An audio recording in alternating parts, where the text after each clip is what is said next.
முகம்பைகளை போற்றியார் தோல் போற்றி காஞ்சி மாவதேகம் செய்வேல் மலரடி போற்றி அண்ணான் சேவலும் மயிலும் போற்றி திருக்கைவேல் போற்றி போற்றி.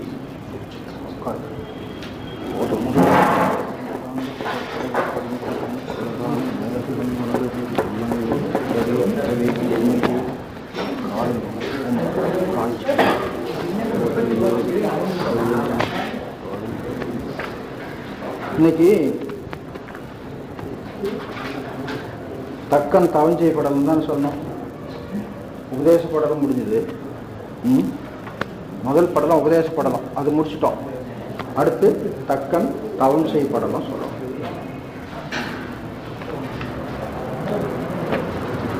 இந்த படத்துல பெரிய செய்தியா சொல்லுவதற்கு ஒன்றும் இல்லை. அதனால சுருக்கமான விஷயமா சொன்னேன்.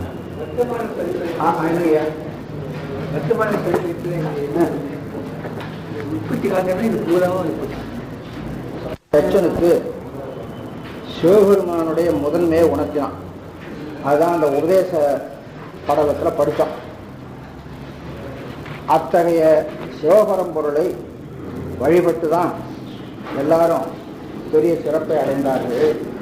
நாங்களும் சிவபரம்பொருளை வழிபட்டு அவனுடைய திருவருளினாலே தான் படைத்தல் தொழில், காத்தல் தொழில் முதலியவற்றை செய்கின்ற சிறப்பை நாங்கள் அடைந்தோம். ஊரில் தெரியாதனமா எங்களை சில பேர் பிரம்மம் பிரம்மம் சொல்றாங்க. அவங்க எங்களுக்கும் துன்பம் செய்பவர்களாக இருக்கிறார்கள். எங்களை வழிபடுபவர்கள் எங்களை சிறந்த சிவனடியார்கள் என்று கருதி வழிபட்டால் நாங்கள் அவங்களுக்கு அருள் செய்வோம் அப்படின்னு சிவபெருமானுடைய பெருமையையும் அவனை வழிபட்டுத்தான் எல்லாரும் எல்லா நன்மைகளையும் பெறுகிறார்கள் என்பதையும் பிரம்மா தன்னுடைய மகனாகிய தட்சனுக்கு உபதேசம் பண்ணலாம். உபதேசத்தை கேட்டவன் என்ன பண்ணா, நானும் சிவபெருமானை நோக்கி தவம் பண்றேன் அப்படின்னு சொன்னான். சிவபெருமானை நோக்கி தவம் பண்ணா என்ன வேண்டி தவம் பண்ணுவாய் அப்படின்னா, பிரம்மா கேட்கல, அதுனே சொல்லிட்டான். சிவபெருமானை வழிபட்டு தவம் செய்து வழிபட்டு படைத்தல் முதலிய தொழில்களை செய்கின்ற ஆற்றலை நான் பெறுவேன் அப்படின்னா. இங்க நாம் ஒன்று சிந்திக்கணும். தவம் என்பது ஒரு பெரிய அரிய முயற்சிங்க. அரிய முயற்சி செய்தால் பெரிய பலனைத்தான் பெற வேண்டுமே தவிர சாதாரணமான பலனை பெற வேண்டியதில்லை. தவம் என்ற அரிய முயற்சியை செய்தும் இவன் படைத்தல் தொழில் செய்வேன் என்று அந்த வரத்தை தான் இறைவனிடத்துல கேட்க போறான். இது எவ்வளவு பெரிய பிழைப்பு! இதைத்தான் இந்த படத்துல நமக்கு கச்சியப்ப சிவாச்சாரியார் அறிவுறுத்துகிறார். நம்ம வாழ்க்கையிலும் அதே சமாச்சாரம் தான். இப்ப நாம சிவபூஜை பண்றோம். சிவபூஜை எதுக்காக பண்றோம்? நிறைய பேர் நம்ம பண்ற சிவபூஜையை கேலி பண்ணுவாங்க. ஆமா, தினம் உட்காந்து 2 மணி நேரம் பூஜை பண்றான், வாழ்க்கையில் அவனுக்கு ஒன்றுமே இல்லை, இருக்கிறது கொஞ்சம் கொஞ்சமாக போயிட்டே இருக்குது, ஒரு சௌகரியமும் இல்லை, பையங்க பிள்ளைங்க நல்லா இல்லை, இதுக்கு போய் சிவபூஜை வேறு பண்ணிட்டு இருக்கிறான் அப்படின்னு சொல்லுவாங்க. நாம் சிவபூஜை எதுக்காக பண்ணுறோங்கிறது அவங்களுக்கு தெரியாது. சிவபூஜை பண்ணுவது என்பதே பாசங்கள் நீங்க வேண்டும், பதிஞானம் கைவர வேண்டும், சிவத்தோடு சேர்ந்து சிவானந்தத்தை அனுபவிக்க வேண்டும். இதுக்காக தான் சிவபூஜை பண்றோம். அப்படியான மற்றதெல்லாம் வேண்டாமோ? வேணும். நீங்க கேட்கலாம். கேட்டாலும் நீங்க கேட்காமலே கொடுக்கக்கூடிய அவனை நீங்க கேட்டு வீடு பேர் கூட நாம கேட்கக்கூடாதுங்க. சிவபூஜை பண்றது தான் நம்ம வேலை. திருவற்பயன்ல ஒரு குறள் உங்களுக்கு ஞாபகம் இருக்கும். தாமே தருங்கவரை தம் வலியினால் கொள்ளலாமே இவன்கார் அதற்கு. அந்த உமாபிஷிவம் எவ்வளவு அழுத்தமா அதை கேட்டிருக்கார் பாருங்க. சிவபெருமானை சொல்லுகிற பொழுது தாமே தரும் அவர் அப்படின்னு சொல்றார். இவன் போய் கேட்டு வாங்குறான் பாருங்க. இவன் தன்னுடைய வலிமையினாலே அவர்கள் கவர்ந்து கொள்ள நினைக்கிறான். அப்படி கவர்ந்து கொள்வதற்கு இவனுக்கு என்ன உரிமை இருக்கிறது? அவன் ஆண்டான், இவன் அடிமை. அடிமைக்கு வன்னையானுங்கிறது தெரிஞ்சு ஆண்டான் கொடுக்கறது கடமை, அவன் கொடுப்பான். இவனா போய் வலிந்து அவன்கிட்ட கவர்ந்து கொண்டு வர வேண்டிய அவசியம் இல்லை. அதான் சொல்றார், தாமே தரும் அவரை தம் வலியினால் கொள்ளலாமே. இவன் யார் அதற்கு? அந்த கேள்வி ரொம்ப அழுத்தமான கேள்வி. இவன் யார் அதற்கு அப்படின்னு சொல்றார். அப்படி இருக்கிற பொழுது வழிபடுவது ஒண்ணுதான் நமது கடமையை தவிர, சாமி நான் வழிபட்டேன், இந்த வழிபாட்டின் பலனாக எனக்கு இந்த கொடு அப்படின்னு நாம கேட்க வேண்டியதில்லை. அவனுக்கு தெரியும் ஏதாவது ஒண்ணு நமக்கு நடக்கலைன்னா அது அவனுடைய திருவருள். இது இவனுக்கு வேண்டியது இல்லைன்னு நினைச்சிருக்கிறார், அதனால நமக்கு கொடுக்காம இருக்கிறார். அதை போய் வேணும் வேணும்னு நாம கேட்டு என்ன பண்றது? நமக்கு வேண்டியதா இருந்தா நம்ம கேட்காமலே கொடுக்கக்கூடியவனாச்சு அவன். அவன் கொடுக்காம இருக்கிறான்னா நமக்கு வேண்டியதில்லை நாம நினைச்சிட்டு இருக்கான். நாம் அவனுடைய நினைப்புக்கு விரோதமாக போய் கேட்டுட்டு இருக்கோம். ஆசைக்காக கேட்கலாம். மாணிக்கவாசகரே கூட அப்படிதான் ஒரு சமயத்துல நினைச்சிருக்கிறார். அவர் நினைச்சிருக்கிறாருங்கிறது அவர் பாடின ஒரு வரியில் தெரியுது. நீயே அருளது என்று உணர்த்தாது ஒழிந்தேன். நீயே கொடுப்பேன்னு நினைச்சுக்கிட்டு நான் உங்ககிட்ட எதையும் சொல்லாம இருந்தேன். ஆனா கொடுக்க மாதிரி தெரியல, நீ சீக்கிரம் கொடுத்தா தேவை. மாணிக்கவாச சுவாமிகள் நினைக்கிறார், நாம இறைவனிடத்துல இருந்து எதையும் அவசரமா பெறணும்னு நினைக்கிறோமோ அப்படின்னு நினைக்கிறார். அதை ஒரு பாட்டில் நல்லாவே வெளிப்படையாவே சொல்லி இருக்கிறார். சுவாமி, நான் பூஜை பண்ணிட்டு இருக்கிறேன், பூஜையினுடைய பயனாக எனக்கு சிவானந்தம் கிடைக்கும், ஆனா மத்தியிலே கிடைக்கணும்னு நான் ஆசைப்படுறேன். அது எப்படி மத்தியிலே கிடைக்கும்? செய்து முடிஞ்சா அதனுடைய பலன் கிடைக்கும். எப்ப முடியுங்கிறது அவன் தான் கணக்கு வச்சுக்கிறான், நம்மகிட்ட கணக்கு இல்லை. செய்யறது ஒண்ணுதான் நம்மகிட்ட இருக்குது, அது எப்ப முடியுங்கிறது கணக்கு அவங்ககிட்ட இருக்குது. அதே இந்த நாடகத்தாளுங்கிற பாட்டு எல்லாருக்கும் தெரியும். அந்த பாட்டை கொஞ்சம் யோசனை பண்ணி பாருங்க. சாமி, நான் உங்க அடியார் போல நடிக்கிறேன், இன்னும் அடியாராக ஆகலை, ஆனா மத்தியிலேயே வீடு பேர் கிடைக்கணும்னு நினைக்கிறேன். அந்த தொடர், நான் நடுவே வீடகத்தே புகுந்திடுவான் மிக பெரிதும் விரைகின்றேன். அப்ப நாம போய் ஆண்டவனிடத்துல கேட்கறது நமக்கு இருக்கிற அவசர கருதி தான், நமக்கு இருக்கிற விரைவு கருதி தான். இன்னைக்கே கிடைச்சிடாதா, இப்பவே கிடைச்சிடாதா அப்படிங்கிற ஒரு அவசரம். அவனுக்கு தெரியும் எப்ப கொடுக்கறதுன்னு.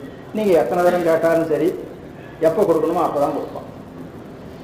நான் எல்லாம் செய்து முடிச்சுட்டேன் அப்படின்னா, செய்து முடித்து விட்டான் என்ற கணக்கு அவங்ககிட்ட போய் சேரணும். அவன் அதில் கணக்கு எழுதணும். அவன் ஒரு கணக்கு புத்தகம் வச்சிருக்கிறான்ல, எழுதும் கீழ்கணக்கு இன்னம்பர் எழுது.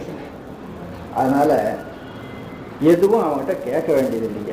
வழிபடுவோம்னு தான் நம்ம கடமை. அதுக்கு தான் நாம் சிவபூஜை பண்ணி கொண்டிருக்கிறோங்கிறது யாருக்கும் தெரியாது. ஏனென்றால் அதனுடைய முறைமே அவங்களுக்கு தெரியாது.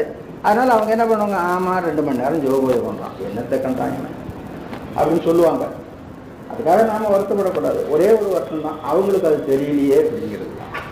அந்த ஞான நூல்களை படிச்சிருந்தாதான் சிவபூஜைன்னா என்ன, அது எதுக்காக பண்றது அப்படிங்கிறது தெரியும். அதனால அப்படியான அவங்க என்ன கொடுப்போம், நம்ம ஒண்ணுமே பண்ண வேண்டியது இல்லையே அப்படின்னு கேட்டா ஒண்ணுமே பண்ணாமல் இருக்கலாம். ஆனா அவன் தான் ஞான நூல்கள் ஒன்று நமக்காக உருவாக்கி கொடுத்துருக்கிறான். அதை படிக்கக்கூடிய ஆற்றல் நமக்கு கொடுத்துருக்கிறான். அது சொல்லிக் கொடுக்கக்கூடிய குருவை நமக்கு உருவாக்கி கொடுத்துருக்கிறான். அந்த வழியாக நாம் அந்த ஞான நூல்களை படிக்கிறோம். படித்தா அதன்படி நிற்க வேணும் இல்லை, ஞான நூல்களை சிவபூஜை பண்ணணும்னு சொல்லுவோம். அது மாதிரி நான் செய்யும். அதனால தான் நாம் செய்கிறோம். செய்யாதவர்களுக்கும் என்ன கொடுக்கணுங்கிறது அவனுக்கு தெரியும். செய்யணுங்கிற நிலைமையை உருவாக்கணும்னு அவன் தான். ஆகினால தவம் என்பதும் சிவபூஜை என்பதும் மிக பெரிய அரிய முயற்சி. இந்த அரிய முயற்சிக்கு முடிந்த பயனாக கிடைக்கக்கூடியது சிவானந்தம் தான். அது இந்த உடம்பு இருக்கிற பொழுதே கிடைக்கும். உடம்பு நீங்கின பிறகுதான் கிடைக்கும் என்பதில்லை. உடம்பு இருக்கிற பொழுதே கிடைக்கிற நிலை தான் ஜீவன் முக்த நிலைன்னு பேர். ஜீவன் முக்த நிலையிலேயே பரமுத்தி அனுபவம் உண்டு. அப்போ 2 அனுபவம் அங்கே வருது. ஜீவன் முக்தி அனுபவம் எது, பரமுத்தி அனுபவம் எது, 2 அனுபவம் அங்கே வருது. அது நான் இந்த நூலில் எழுதி கொடுத்துருக்குறேன். நான் எழுதி கொடுக்கல, கச்சியப்பூனர் பாடி இருக்கிறார். காலவன்மையர் பெற்ற ஞானம் முத்தியம் என்பதுல 2 வகை முத்தியும் ஈண்டே பெறுவன் அப்படின்னு சொல்லி ஒரு தொடர் வருது. நாம் இதுவரை என்ன நினைச்சுக்கோம், பரமுத்திங்கிறது உடம்பு விட்டு போனாதான் கிடைக்கும். உடம்போடு இருக்கிற ஜீவன் முக்தி நினைச்சுக்கோம். உடம்போடு இருக்கிற காலத்திலும் பரமுத்தி அனுபவம் கிடைக்கும். அப்போ பரமுத்தி அனுபவத்துக்கும் ஜீவன் முக்தி அனுபவத்துக்கும் என்ன வேறுபாடு அப்படின்னு பார்க்கணும். இதெல்லாம் சாஸ்திரத்துல தெரியாது. இவங்க அனுபவிச்சவங்க, தங்களுடைய அனுபவங்களை பாடுறாங்க. அந்த அனுபவத்தில் நாம் தெரிந்து கொள்ள முடியும். அதனால நமக்கு சாஸ்திரங்களை படிக்கிறத விட புராணங்கள் படிக்கிறது பல விதத்தில் சாஸ்திர பொருளை தெளிவாக விளங்கிக் கொள்வதற்கு உதவியாக. ஆனால் அந்த சாஸ்திரத்தை எழுதினவங்க அந்த நெறியில் நின்றவங்களா இருக்கணும். அந்த புராணங்களை எழுதினவங்க அந்த நெறியில் நின்றவங்களா இருக்கணும். அந்த சம்பிரதாயத்தில் வந்தவங்களா இருக்கணும். அப்படி வந்தவங்கன்னு பார்க்குற பொழுது நிறைய பேர் இருக்கிறாங்க. இந்த புராணங்களில் 9 புராணம் சிறந்த புராணம்னு வகுத்து வச்சிருக்கிறாங்க. அதில் கச்சியப்பனுடைய புராணம் இடம்பெறுகிறது, தனியை புராணம் இடம்பெறுகிறது, சிவஞான முனிவருடைய காஞ்சி புராணம் இடம்பெறுகிறது. இப்படி பெரிய புராணம் என்பது சொல்ல வேண்டாம். கோயில் புராணம் உமாபிஷேகம், சேது புராணம் நிரம்பழகிய தேசியது, திருக்குற்றால புராணம் திரிகோடராச கவிராயது, இது மாதிரி புராணங்கள் சிறந்த புராணங்கள். அந்த புராணங்களெல்லாம் அவசியம் படிக்கணும் அப்படின்னு சொல்லி வச்சுருக்காங்க. இந்த புராணத்தில் என்ன சொல்றான்னு பாருங்க. அரிய முயற்சி செய்து மிக எளிதா படைக்கும் தொழில் அதிகாரம். படைக்கும் தொழில் அதிகாரம் கிடைச்சா என்ன தெரியும், என்ன கிடைக்கும்? தன்முனைப்பு தான் வரும். நமக்கு தன்முனைப்பு அடங்க வேண்டியது தானே அவசியம். அதுதான் நமக்கு சொல்லி காட்டுற. தட்சனுடைய கதையோ மற்றது எப்படியோ போட்டுங்க. இதில் நாம் தெரிஞ்சுக்க வேண்டியது என்னன்னா, சிவபூஜை செய்வது ஒரு அரிய முயற்சி. அதுக்கு நாம் எதிர்பார்க்கக்கூடிய பலன், பெறத்தக்க பலன் சிவானந்த பேராகிய உயர்ந்த பலன். அதுக்கு மேலே வேற ஒரு பலன் இல்லை. அதுக்கு கீழ்ப்பட்ட பலன்களை எல்லாம் நாம் கேட்க வேண்டியதில்லை. அந்த பலன்களை நாம் அனுபவிக்க வேண்டியிருந்தானே அவனே கொடுத்துருவான். நாம் போய் கேட்க வேண்டியதில்லை. நமக்கு இந்த பாசங்கள் எல்லாம் விட்டு விலகி வர்றதுக்கு தான் அந்த வழியை காட்டிட்டு இருக்கிறான். அப்புறம் திரும்ப அதிலேயே போய் அகப்பட்டுக்கிறதுக்காக அவங்ககிட்ட போய் கேட்டு போயிடுவானே.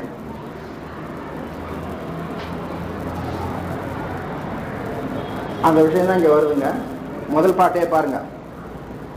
தந்தை இவ்வகை உரைத்தலும் கேட்டு உணர் தக்கன் முந்து வீடு சேர் நெறியினை முன்னலன். தவம் செய்யறதுக்கு ஆசைப்பட்டான். ஆனா தவம் செய்தா வீடு பெற வேணுமே, அதை அவன் கருதலை. முன்னுதல்னா கருதல் மொத்தம். முந்து வீடு சேர், முந்துனா முற்பட்டு, முந்து வீடு சேர் நெறியினை முன்னலன். முக்கண் எந்தையால் அயன் முதலவர் சம்மினும் யான் நோற்று அந்தமில் வளம் பெறுவன் என்று உண்ணினான். பிரம்மா விஷ்ணுக்களை விட பெரிய வளத்தை நான் பெற வேண்டும் என்று நினைத்தான். என்ன பைத்தியக்காரதனம்! இது எதனால வந்ததுன்னு கேட்டா, ஊழினால் வந்தது. 2வது பாடல சொல்றாரு. அவன் ஊழ்வினை எப்படி இருக்குது? அதாவது சிவபெருமானை அவமதித்து சிவபெருமானுடைய முதன்மையை இகழ்ந்து ஒரு வேள்வி செய்து தலை போகணும்னு இருக்குது. அதான தட்சனுடைய ஊர். அப்ப அதுக்கு தந்தாதான் அவனுக்கு புத்தி போகும். அது சொல்ற. ஊழினால் இதனை காதலோடு உண்ணி தந்தையை வணங்கி கழரும் ஆதி தன்னையான் பரம் என அறிந்தனன். நீ சொன்னது ரொம்ப நல்லது. அவன்பால் மாதவத்தினால் பெற்றிட வேண்டினன் வளனே. 2வது பாட்டு. அவனிடத்துல தவம் செய்து வளம் பெற வேண்டினேன், செல்வம் பெற வேண்டினேன் அப்படின்னு சொல்லுவான். பின்னால் அவன் என்னென்ன வரம் கேட்கறாங்கிறத பின்னால் சொல்லுவார், பார்த்துக்க. சொல்லிட்டு அவங்க தகப்பனார் பிரம்மாட்ட கேட்டான், நான் தவம் பண்ணணும், எனக்கு ஒரு இடம் பண்ணி கொடு அப்படின்னா. அப்பதான் பிரம்மா மானச சரோவரம் அப்படிங்கிற ஒரு தடத்தை உருவாக்கினார். இப்போ கையிலுக்கு போயிட்டு வரும்போது மானசரோவரம் போகணும்னு சொல்லுங்க. மானச சரோவரம். சரோவரம்னா நீர்நிலைன்னு அர்த்தம். மானசம் அப்படின்னா மனத்திலிருந்து உருவாக்கப்பட்டதுன்னு அர்த்தம். பிரம்மா பெரும்பாலும் தேவர்களுடைய அவனுக்கு மன்மதனுக்கு அப்படிதான் பேர், சித்தசன் அப்படின்னு பேர். சித்தசன்னா சித்தத்திலிருந்து ஜனித்தவன். சித்தஜன் என்பது சொல்லு, அது சித்தசன் என்று நம்ம தமிழில் எழுதுவோம். மானச சரோவரம் அப்படிங்கிற ஒரு நீர்நிலையை உருவாக்கி கொடுத்து இதன் அருகில் இருந்து தவம் பண்ணு போ அப்படின்னு சொல்லி அனுப்பிச்சிட்டான். அவனும் அதை பார்த்து கொள்ளுங்க. மனத்திடை தொல்லை நாள் எழுந்த மணிப்பெருந்தடத்து ஏகு. மனத்திடை எழுந்த மணிப்பெருந்தடம், தெளிந்த நீரை உடையது, மணி போல தெளிந்த நீரை உடையது. அதனால மணிப்பெருந்தடம் அங்க போவன்னு சொன்னான்.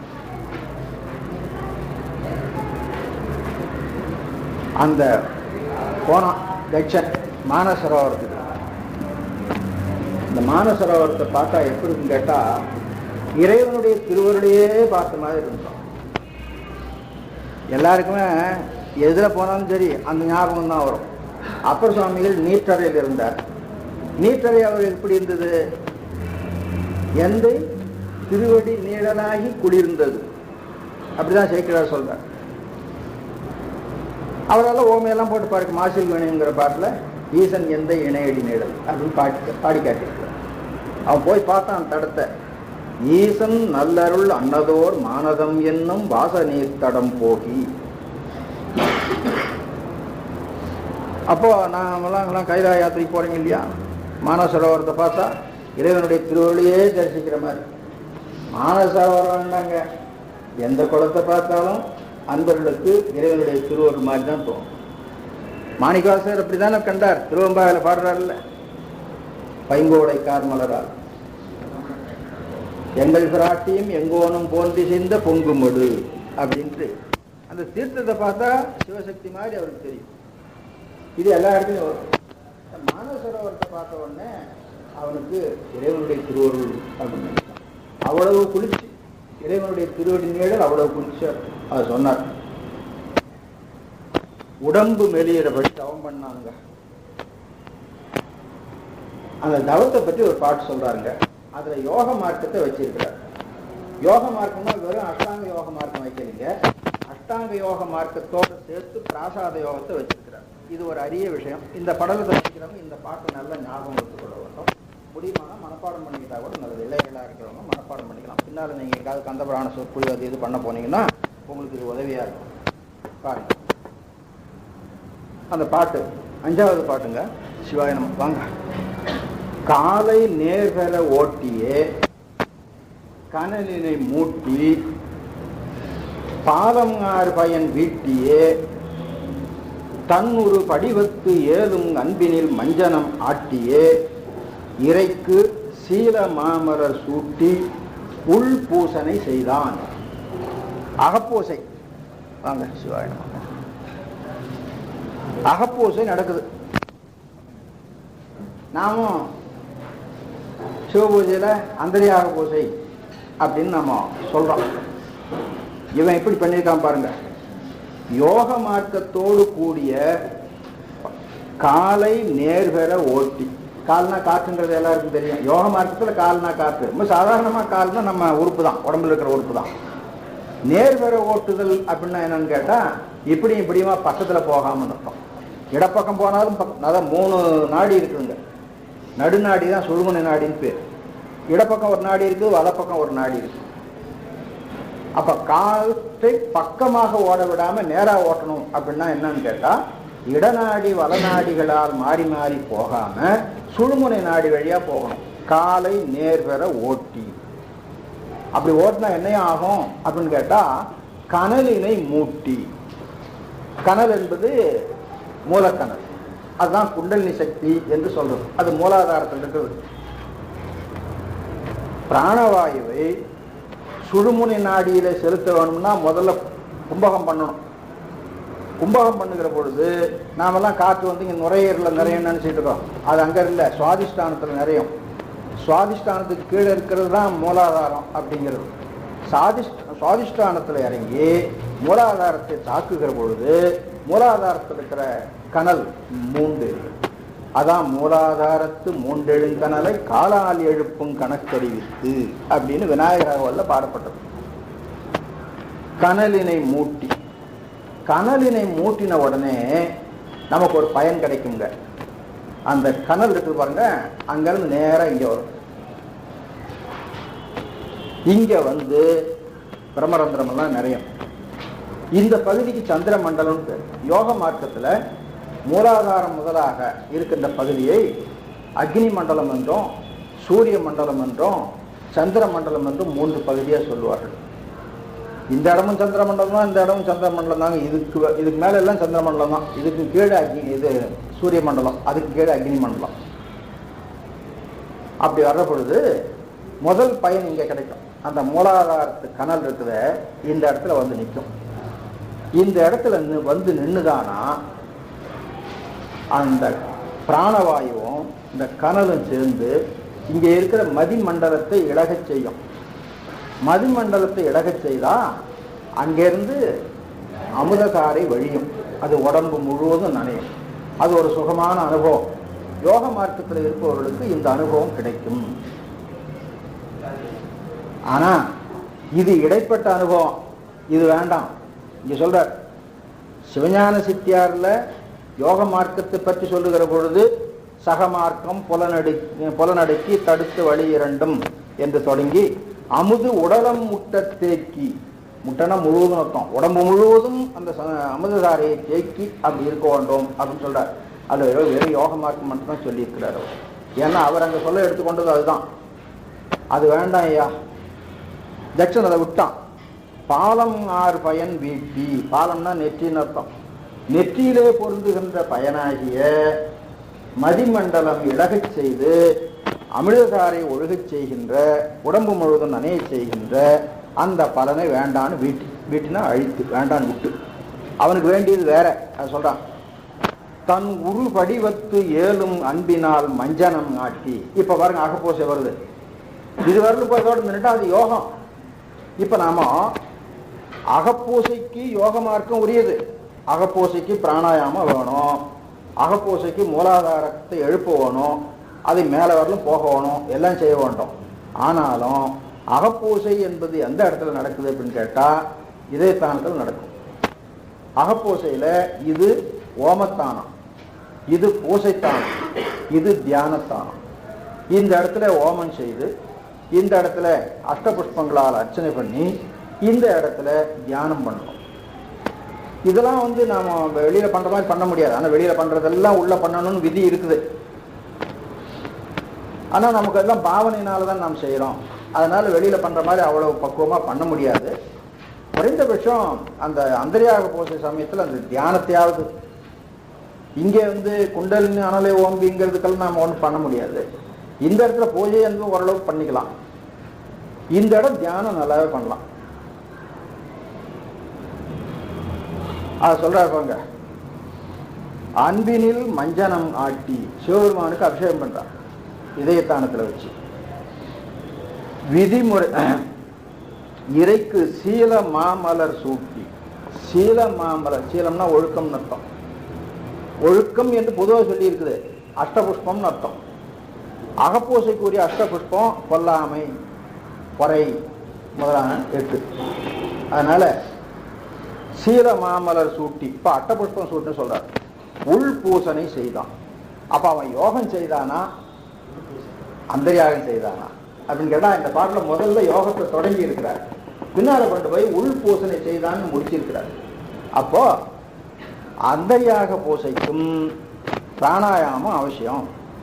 அந்தரியாக பூசைக்கும் மூலக்கணலை சுழுமுனை நாடி வழியா மேலே கொண்டு சென்று இந்த இடத்துல நிறுத்துவது அவசியம். அப்படி நிறுத்தின பிறகு இதயத்தானத்துல சிவபரம் பொருளை எழுந்தருள பண்ணி, அதுக்குதான் அந்த தத்துவாசனம், தத்துவமாகிய கமலத்துல ஒரு ஆசனம் பண்றோம். அந்த ஆசனத்துல சிவபரம் பொருள் எழுந்தெழுக்கிறார் அப்படின்னு வச்சு அங்கதான் நாம அட்டபுஷ்பம் சாத்தி வழிபடணும். அதை சொல்றாரு. இந்த பாட்டு நல்லா ஞாபகம் வச்சுங்க. நீ உங்களுக்கு யாராவது பின்னால சொற்பொழி பண்ணணும் போகணும்னு விட இந்த மாதிரி பாடல்கள் உங்களுக்கு ரொம்ப கை கொடுக்கும். அடுத்து அவனுடைய மனசு அப்ப எப்படி இருந்துன்னு பாருங்க. சுத்தம் நீடிய தன் உளம் ஒருமையில் தொடர இத்திருத்தினால் எம்பிராற்கு அரிச்சனை ஏற்று. சுத்தம் நீடிய உளம், சுத்த நிலையிலே அவனுடைய மனசு நீடித்து நிற்கிறது அப்படின்னு அர்த்தம். அந்த பூஜை செய்கின்ற காலத்துல அவனுக்கு பாச தொடர்புகள் இல்லை. நமக்கும் அப்படிதான். குறைந்தபட்சம் பூஜை செய்யற காலம் வரையிலுமாவது இந்த குடும்ப விவகாரங்கள் தலை காட்டாம பார்த்துக்கணும். அது தலை காட்டாவிட்டால் நாம கூப்பிட்டு பக்கத்துல வச்சிருவோமே. பூசையில உட்காந்துட்டே தான் அது ஆயிட்டுதா இதாயிட்டுதான்னு கேட்போம். அவன் அதை செய்ய சொல்லு, இவன் இதை செய்ய சொல்லு அப்படின்னுவோம். ஆக அங்க உட்கார்ந்தாலும் நமக்கு அந்த குடும்ப விவகாரம் ஓயற மாதிரி பண்ணிக்கணும். பண்றதுதான் அந்த பூசையினுடைய நோக்கம். பாருங்க, சுத்தம் நீடிய தன்னுள்ள ஒருமையில் தொடர இத்திரத்தினால் எம்பிராருக்கு அரிச்சனை இயற்றி சித்தம் மேல் அவன் நாமமும் விதிமுறை செப்பி. நாமம் விதிமுறை செப்பி என்று ஜபத்தை சொல்லுகிறது. செப்பி 10-100 ஆண்டு அருந்தவம் புரிந்தனன் பழையோன். சிவபெருமான் தவத்துக்கு இறங்கி வெளிப்பட்டார். அந்த வெளிப்பட்ட நிலையை சொல்றாருங்க. பொன்னின் மால்வரை வெள்ளியங்கிரிமிசை போந்தாங்கு. ரிஷபவாகன் மேலே வந்திருக்கிறார். ரிஷபவாகன் நிறைய வெள்ளார் அல்லவா, அதனால் வெளியேன்னு இருக்குது. சிவபெருமான் பொன்மேனி, செம்மேனி அம்மான்னு சொல்றது உண்டு, பொன்மேனின்னு தான் மன சொல்றது உண்டு. அதனால பொன்னின் மால் வரை வெள்ளியங்கிரி மிசை போந்தால் என்ன வந்தனன் உமையுடன். இது எங்க இருந்து வந்திருக்கோம்னு நினைக்கிறீங்க? பெரிய புராணத்திலிருந்து வந்திருக்கோம். பெரிய புராணத்திலிருந்து வந்திருக்கோம். ஆமாங்க. வெள்ளி வெற்பின் மேல் மரகத கொடியுடன் விளங்கும் தெள்ளு பேரொளி பாவள வேற்பு. வெள்ளி வெற்பின் மேல் பாவள வேற்புன்னு சொன்னாரு, இவர் வெள்ளி வெற்பின் மேல் கனக வெற்புன்னு சொன்னார். இதுதான் வித்தியாசம். சிவபெருமான் உனக்கு என்ன வேணும், உன்னுடைய பூசைக்கு நான் ரொம்ப மகிழ்ச்சி அடைந்தேன், உனக்கு என்ன வேணும் அப்படின்னு கேட்டார். சிவபெருமான் வந்து என்ன வேணும்னு கேட்டா என்ன கேட்கறது? அவ்வளவு பெரியவரிடத்துல போய் என்ன கேட்கறது? அவன் கேட்டான் பாருங்க. அவன் கேட்டது என்னங்கிறது அவன் புத்தி தந்தாப்புல கேட்டான். அதை சொல்றார். ஆற்றுதற்கு 10வது பாட்டு பாருங்க. ஆற்றுதற்கரு நோன்மையன் ஆகியோன் அமலன் பேற்றின் வேண்டுவ கொள்கை என. உனக்கு என்ன வேணுமோ அதை கொள்ளு, என்ன பேர் வேணுமோ அதை எடுத்துக்கொள் அப்படின்னு சொல்லி சொன்னான். இசைத்தலும் பிறவி மாற்றும் முத்தியது இறந்திலன். அப்ப சிவபெருமான் வெளிப்பட்டா என்ன கேட்க வேணும்? சாமி எனக்கு இந்த பிறப்போட போதும், இனி என்ன பிறவியில சேர்க்காது, வீடு பேர். இதுதான் கேட்க வேணுங்க. சிவபெருமான் தப்பி தவறி வெளிப்பட்டா உனக்கு என்ன வேணும்னு கேட்டா நம்ம வேற எதாவது அது வேணும் இது வேணும். எங்கள் வீடு ரொம்ப சிறுசா இருக்குது, ஒரு 5 சென்ட்ல தான் கட்டியிருக்கிறேன், ஒரு 50 சென்ட்ல இருந்தா பரவாயில்ல, ஒரு ஏக்கர்ல இருந்தா பரவாயில்ல. சுவாமி ஒரு ஏக்கர்ல இடம் வீடு கட்டி கொடுக்கறதுக்கு தயார் பண்ணி கொடுங்க. இதையா கேட்கறது அவங்ககிட்ட? எங்க வீட்டில் 2 அறை தான் இருக்குது, இன்னும் ஒரு 4-5 அறை இருந்தா தேவலான்னு நினைக்கிறேன். இன்னும் ஒரு 4-5 அறை இருக்கிற மாதிரி ஒரு பெரிய கட்டடமா கட்டி கொடுங்க சாமி, அப்படியே கேட்கறது. அவன் அதெல்லாம் கேட்கல. அதான் சொல்றார், பிறவி மாற்றும் முத்தியது இறந்திரன். ஏன் அவன் அப்படி கேட்கல? பிரம்மா உபதேசம் பண்ணியிருக்கிறான்ல. அதான் தொல்விதி வழியே ஏற்ற புந்தியின் சேரலின். புத்தி எப்படி போகும் தெரியுமா? ஊழின் வழியாக போகும். நாமெல்லாம் என்ன நினைச்சிட்டு இருக்கிறோம்? ஊழையும் கூட நம்ம அறிவின் வழியா கொண்டு போயிடலாம் நாம் நினைச்சிட்டு இருக்கிறோம். முடியவே முடியாதுங்க. அறிவு ஊழின் வழியா தான் போகும்.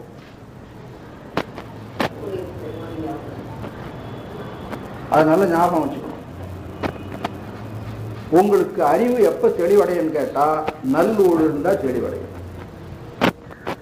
எனவே உங்களுக்கு அறிவு விளங்குவதும் விளங்காம போவதும் ஊழினால தானே தவிர உங்க அறிவினால ஊழ நீங்க ஒன்றும் பண்ண முடியாது.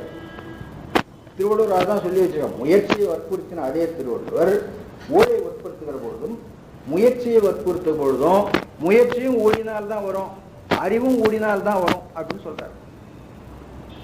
பேதைப்படுத்தும் இழவு.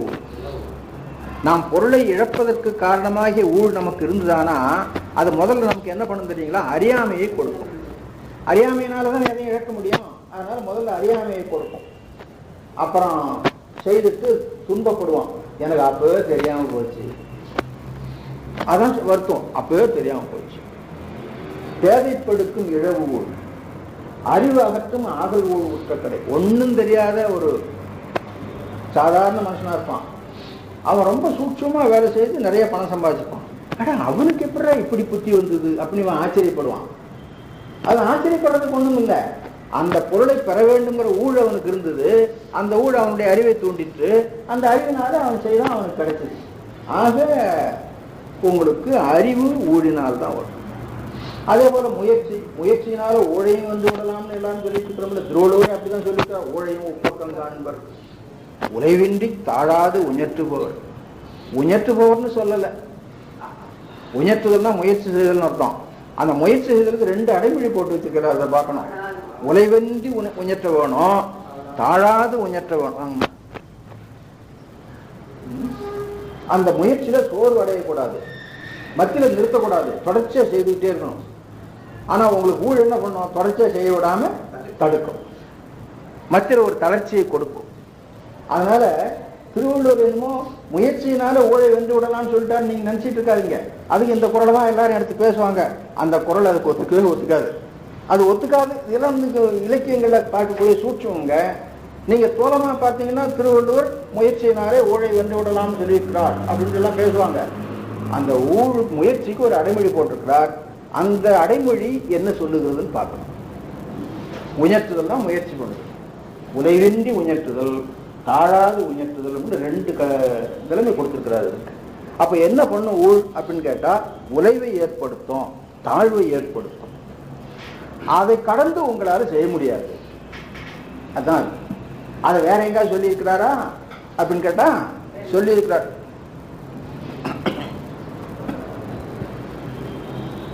சீக்கிரம் ஞாபகத்துக்கு வரல.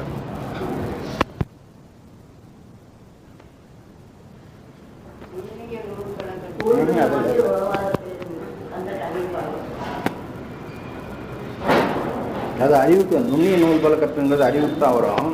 சீக்கிரம் ஞாபகத்துக்கு வரல. வரும்போது சொல்றேன். அதை நினைச்சிட்டு சிவாயமா அதை நினைச்சிட்டு நம்ம இங்கே அதான் இப்ப நம்ம சொன்னோம். அது அது வேற. ஊழிப்பெருவில்லாது ஊழினுடைய வலிமையை சொல்லுவது.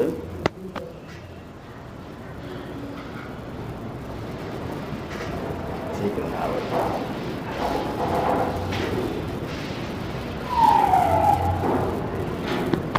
வரும். சொல்றேன் வந்து போய் சொல்றேன். சொல்விதி வழியே ஏற்ற புந்தியும் சேரலின் மயங்கி ஈது இசைப்பான். அப்ப அவனுக்கு அறிவு மயங்கி, ஏன் அந்த விதி அவனை அறிவை மயக்க வச்சுட்டு. ஆகையினால இவ்வளவு பெரிய சிவபரம்பொருள் ஏற்பட்டும் கூட அவனிடத்துல பிறப்பை மாற்றுகின்ற முத்திப்பேறு வேண்டாம சாதாரணமா வேற எந்தையோ கேட்க ஆரம்பிச்சான். அதனால என்னென்ன கேட்டான் அப்படிங்கிறத ஒரு நிறைய இடத்துல பாடியிருக்கிறார். சொல்லும் பாடு. நீள்நில பெருவைப்பும் நிகரிலா வீணை வல்லவர் ஏனையர் மேவிய சேனும் மால் அயன். வீணை வல்லவர்னு கந்தருவரை குறிக்கிறது. மாலையன் ஊரும் திசையும் என் ஆணை செல்ல அளித்தருள் செய்தியால். எனக்கு பெரிய அதிகாரம் வேணும். எவ்வளவு பெரிய அதிகாரம் வேணும் தெரியுங்களா? உலகம் முழுவதும் என்னுடைய அதிகாரம் செல்ல வேணும். ஆகாயம் முழுவதும், வானுலகம் முழுவதும், கந்தர்வர் உலகம், தேவர் உலகம், திருமால் உலகம், பிரம்ம உலகம், இந்த உலகங்களெல்லாம் என்னுடைய ஆணை செல்ல வேணும். இது முதல் ஒன்று. இரண்டாவது, உன்னை வந்து வழுத்தும் உயிரெல்லாம் என்னை வந்து வழுத்தவும். ஆசை பாருங்க எவ்வளவு. அப்ப இவன் என்ன நினைக்கிறான்? சிவத்துக்கு சமமாக ஆகுவோன்னு நினைக்கிறான். இதான் சைவத்துக்கு விரோதம்ங்க. சைவத்துல அடிப்படை கொள்கை என்னன்னு கேட்டா, முத்தி காலத்திலும் ஆன்மா சிவத்துக்கு அடிமை அப்படிங்கிறது. ஆனா சைவத்துல ஒரு வகுப்பு இருக்குதுங்க, அதுக்கு சமவாத சைவம்னு பேரு.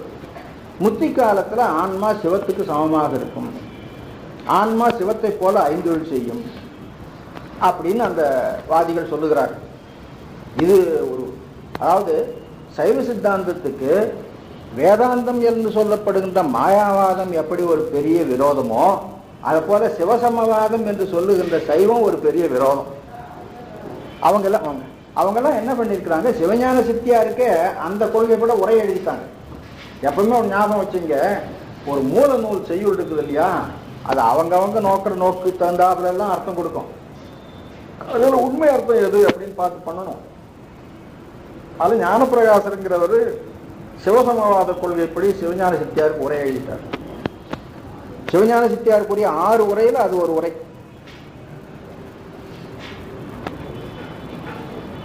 அத சிவஞான முனிவர் ரொம்ப சிரமப்பட்டு மறுத்திருக்கிறார். நிறைய வேலை செய்திருக்கார். சிவசமவாத கொள்கையை மறுக்கிறதுக்கு நிறைய வேலை செய்திருக்கிறார். எல்லாருமே மறுத்திருக்கிறாங்க. முத்தி நிச்சயம், தருமபுராதீன பண்டார சாஸ்திரம் சொன்னீங்களா, அதுல இது முத்தி நிச்சயம் ரொம்ப அருமையான நூல். 21 பாட்டு தான், 21 வெண்பா, ரொம்ப அருமையான நூல்.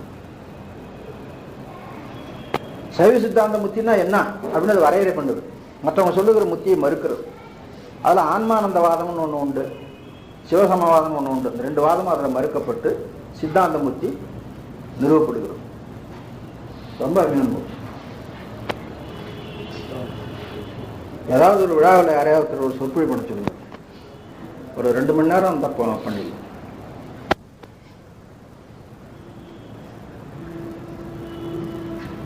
திருவாசகத்தை அடிப்படையாக வச்சுட்டு அந்த முத்தி வந்து கடைசியில் முடிச்சிருக்கிறார். அந்த முத்தி நிச்சயம் கடைசி பாட்டு என்னன்னா, உள்ளம் மலம் நீங்கி ஓங்கு சிவானந்த வெள்ளம் திளைத்து அதுவாய் மேவுதலே கள்ளவிழ்வும் கொத்தார் விரிசடையார் கூறு சிவாகமத்தின் சித்தாந்த முத்தி என தேறு. இது முத்தி நிச்சயம். கருமையாக குறுமுதல் பாடினது கடைசி பாட்டு இதுதான், அந்த முடிச்சு காட்டினது. இது திருவாசகம்.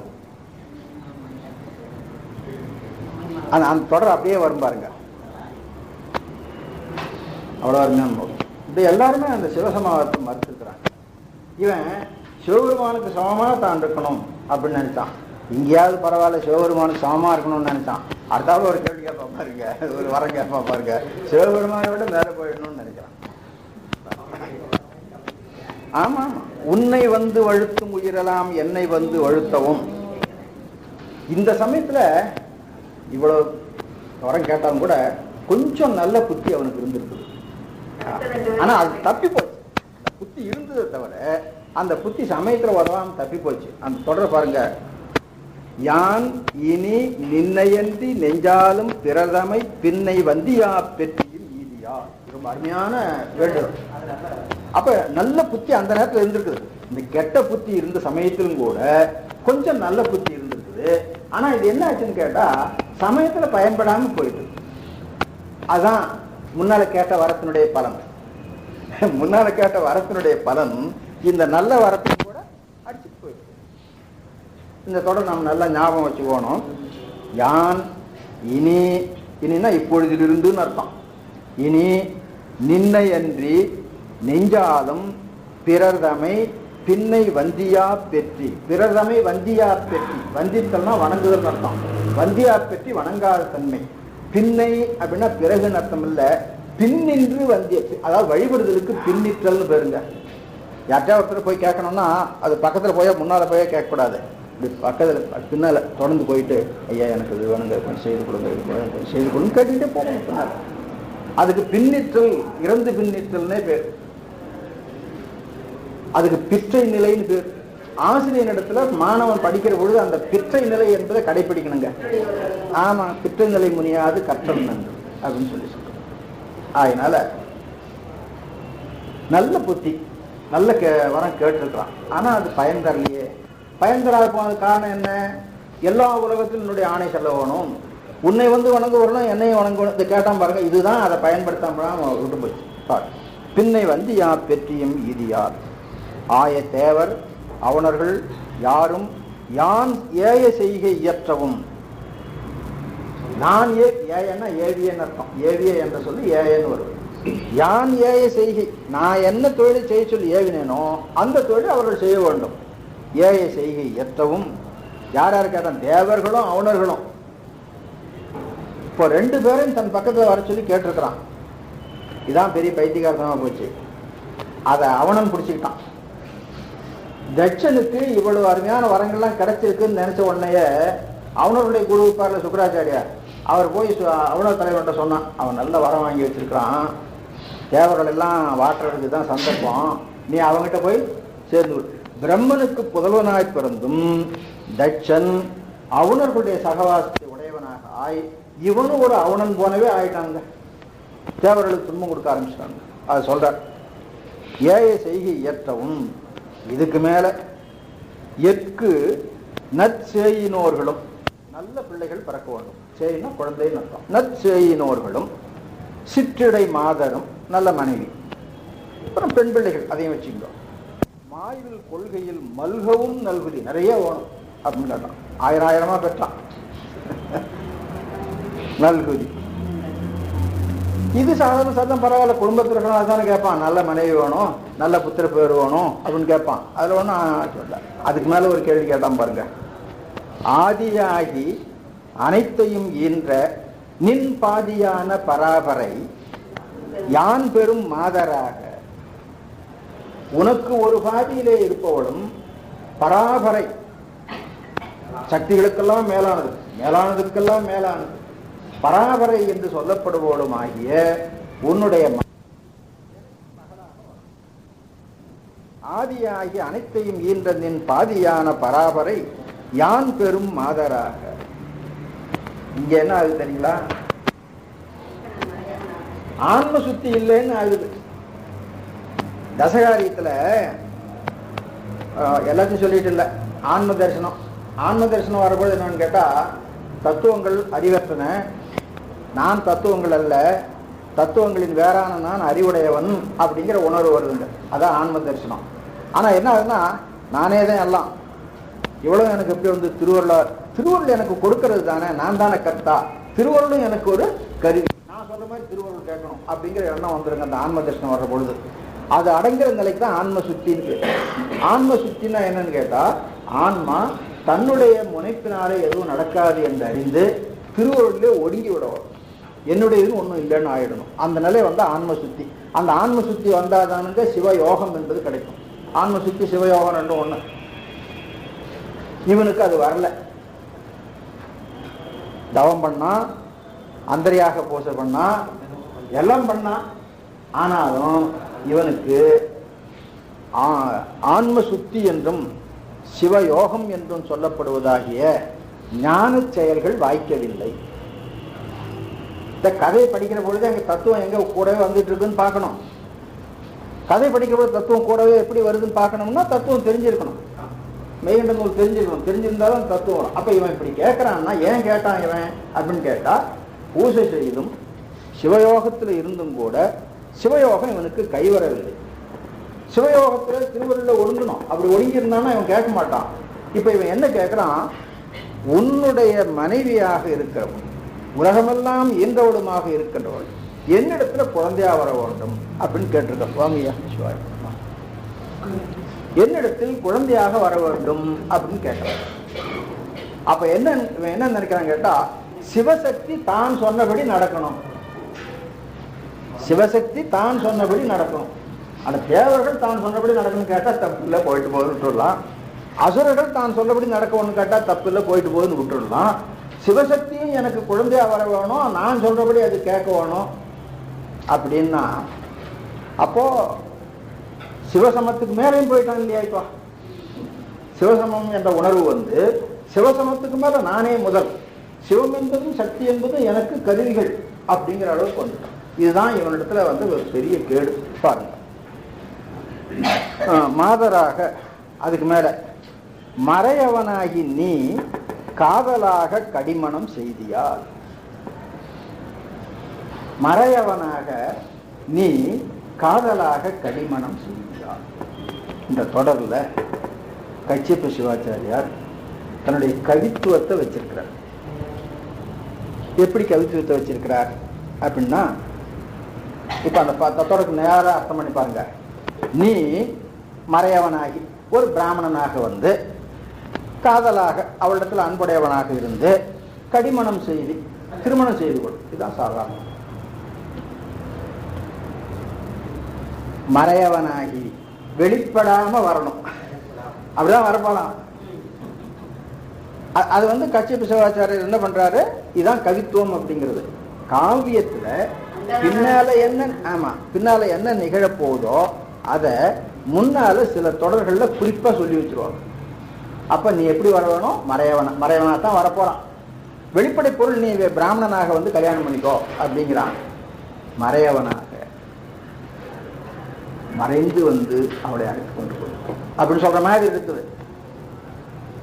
காதலாக அவளிடத்துல விருப்பம் உடையவனாக, சிவசக்தி இடத்துல சிவத்துக்கு அன்பு உண்டு. ஏன்னா தான் தனக்கு துணைக்கருவியாக இருந்து எல்லாவற்றையும் செய்வதல்லவா. காதலாக நான் கல்யாணம் பண்ணி நீ கல்யாணம் பண்ணிட்டு போன மாதிரி இருக்கக்கூடாது, அவளிடத்துல விருப்பம் உடையவனாக இருந்து நீ அவளை திருமணம் பண்ணிட்டு போற மாதிரி பண்ணிக்கொள். காதலாக கடிமணம் செய்தியா, என்னால் கடியப்படும்படியாக நீ மனம் செய்து கொள்.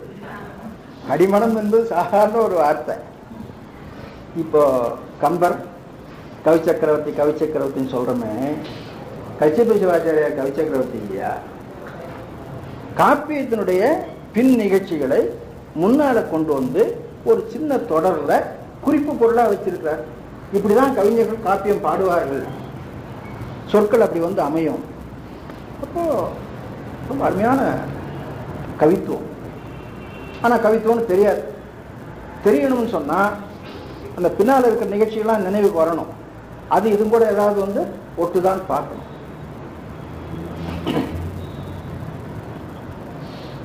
கம்பரை தான் சொல்லுவாங்கல்ல, உங்களுக்கு சொல்லி காட்டணும்ல, மன்னவன் பணி என்றாகி நும்பணி மறுக்கணும்.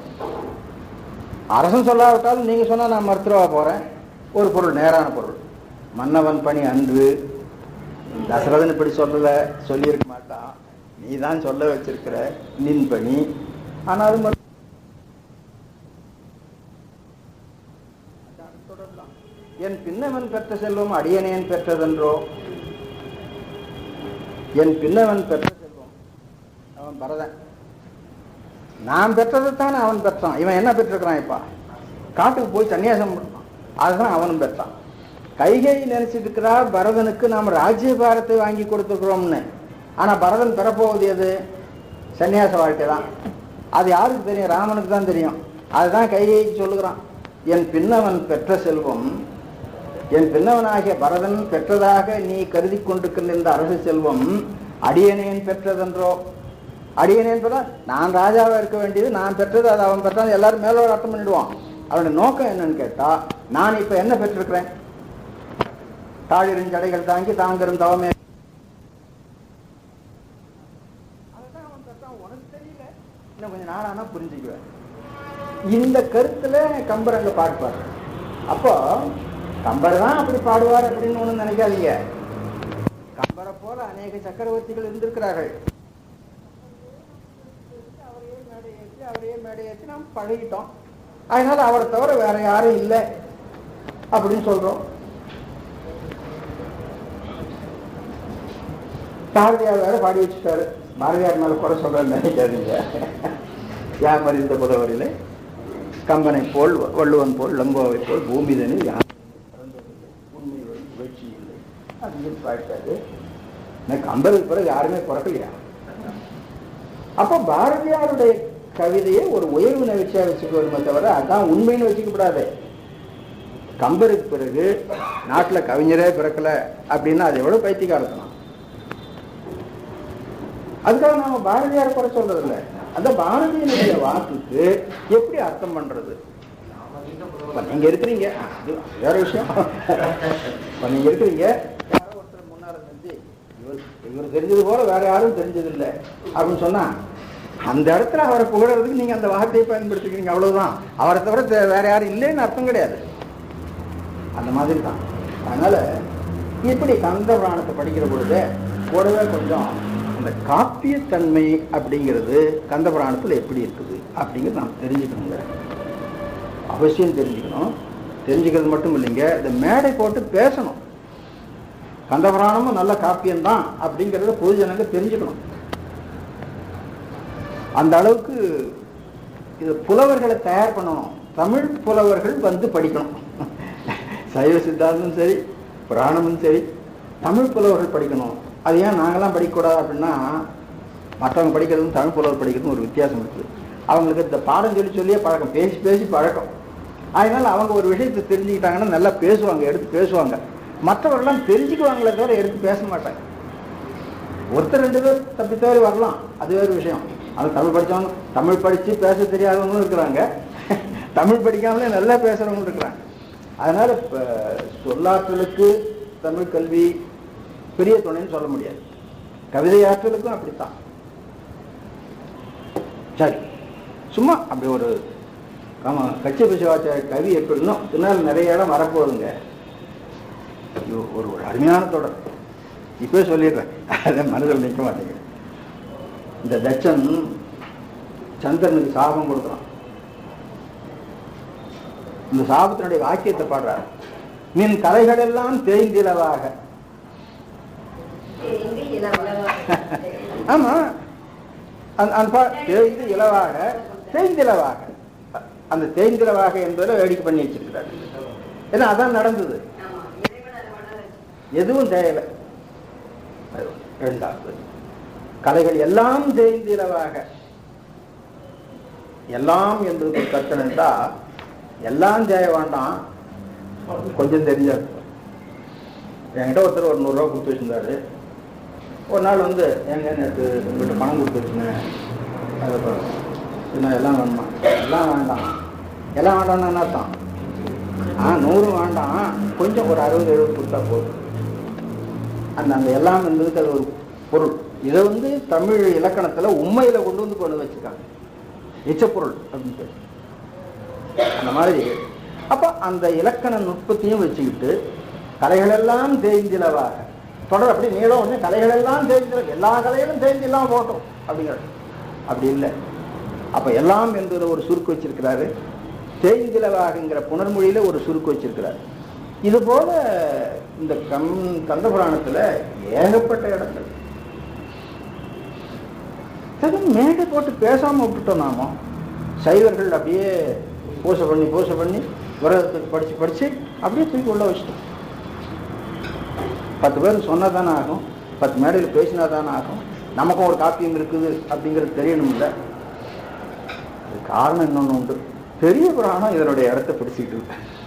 ஏன்னா பெரிய புராணத்தை சைவத்துக்குன்னு இருக்கிற பெரிய புராணம் அதை போல வேற எங்கேயும் புராணம் கிடையாது.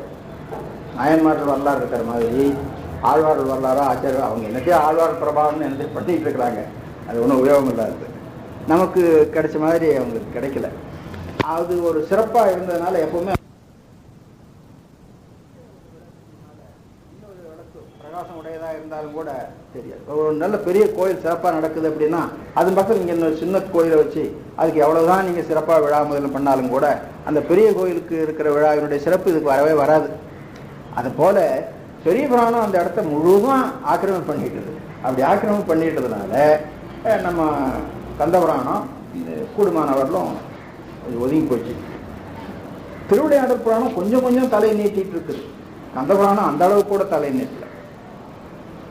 அது காரணம் என்னன்னா திருவிளையாடல் புராணத்துல தனித்தனி கதைகள், அதனால அதுல ஒரு சுவை இருக்குது. இது ஒரே கதை தொடர்ச்சியா போகுது இல்லையா, அதனால அதுல சுவை வர்றதில்லை. யாருக்கும் பண்ணணும், எப்படியாவது கந்த புராணத்தை மேடைக்கு கொண்டு வரணும்.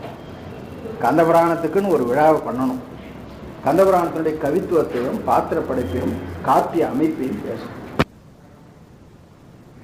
பார்ப்போம்.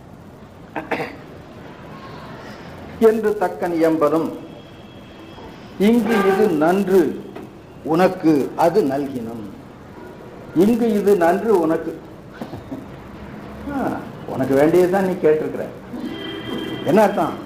நீ தலையிழக்க போறவன் அல்லவா, அதுக்கு இதெல்லாம் வேணும் இல்லை. அப்போ ஒரு வினை பயன் விளைகிறதுன்னு சொன்னா அதுக்குரிய துணை காரணங்கள் ஒழுங்கா நடக்கணும். அந்த துணை காரணங்கள் ஒழுங்கா நடந்தாதான் வினையினுடைய விளைவு வரும். தட்சன் தலையிழக்க வேண்டிய வினை உடையவன், தட்சன் தலையிழக்க வேண்டிய வினை உடையவன். அதுக்கு எது துணை காரணம்? உமையம்மை அவனுக்கு மகளா பிறக்கணும், இறைவன் அவளை திருமணம் செய்து கொண்டு போகணும். அதனால உமையம்மைக்கு மேல அவனுக்கு வெறுப்பு வரணும், சிவபெருமான் மேல அவனுக்கு வெறுப்பு வரணும், சிவபெருமானை அவமதித்து ஒரு யாகம் செய்வேன் என்று தொடங்க வேண்டும். இவ்வளவு நடந்தாதானுங்க அவனுக்கு அந்த தலையிழத்தலாகிய வினை விளைவு நிகழும். எனவே சைவ சித்தாந்தத்துல ஒரு வினை பயன் தர வேண்டும் என்று சொன்னா அதுக்குரிய துணை காரணங்கள்லாம் வர வேண்டும். இந்த துணை காரணங்கள் எப்ப வருதோ அப்பதான் அந்த வினை பக்குவப்பட்டது. இதுக்குதான் வினை பக்குவப்படுதுன்னு. வினை தன் பயனை தருவதற்குரிய துணை காரணங்களோடு கூடுதல் அப்படின்னு அர்த்தம். இப்ப விதை இருக்குது, விதை விளைஞ்சு வரணும்னா சும்மா விதையாவே இருந்துட்டு இருந்தா வருமா?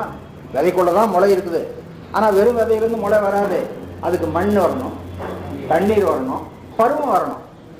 ஏன்னா பருவ காலம் அல்லாத மற்ற காலத்தில் போட்டிங்கன்னா விதை மண்ணுக்குள்ளேயே கிடக்கும். பருவகாலம் வந்த பிறகு வரும். அது வரணும், அது அங்கே மக்கி போகாமல் இருக்கணும். பருவகாலம் 2 மாதம் கழிச்சு வருதுன்னா அது வரைக்கும் நீங்கள் முதல்ல மண் போட்டு வச்சுக்கீங்க, அது மக்கி போயிடும். அப்புறம் இங்கே வரப்போகுது. அப்போ ஒரு விதை விளைய விட வேண்டும் சொன்னால் மண், தண்ணீர், பருவகாலம், அப்புறம் மற்ற பராமரிப்பு இதெல்லாம் சேர்ந்தா தான் வரும். இதெல்லாம் துணை காரணம். விதையினுடைய விளைவு பயன். அதுபோலதான் வினையினுடைய பயன் விளைய வேண்டும் என்று சொன்னால் அதற்கு ஏற்ற துணை காரணங்கள் வந்து சேர வேண்டும். அந்த துணை காரணங்கள் எப்படி வேணாலும் வரும். மனைவிங்கிற பேர்ல வரும், மகன்கிற பேர்ல வரும், மகள்ங்கிற பேர்ல வரும், நண்பன்கிற பேர்ல வரும். எப்படியோ அவனுக்கு அப்படிதான் வந்தது. தட்சனுக்கு மகள் என்ற பேரிலும் மருமகன் என்ற பேரிலும் இருந்தது. அந்த மாதிரி அப்ப நம்ம இதெல்லாம் என்ன நினைச்சுக்கணும் கேட்டா, நீங்க வீட்டுல போய் ஆட்டி சொல்லாதீங்க. ஆனா மனசுல மட்டும் சைவம் மட்டும் தெரிஞ்சுக்க வேண்டியதுன்னு கேட்டா, இதெல்லாம் நம்முடைய வினைப்பயனை நுகர்வதற்காக இறைவன் துணை காரணமாக நம்மோடு கூட்டியிருக்கிறான்.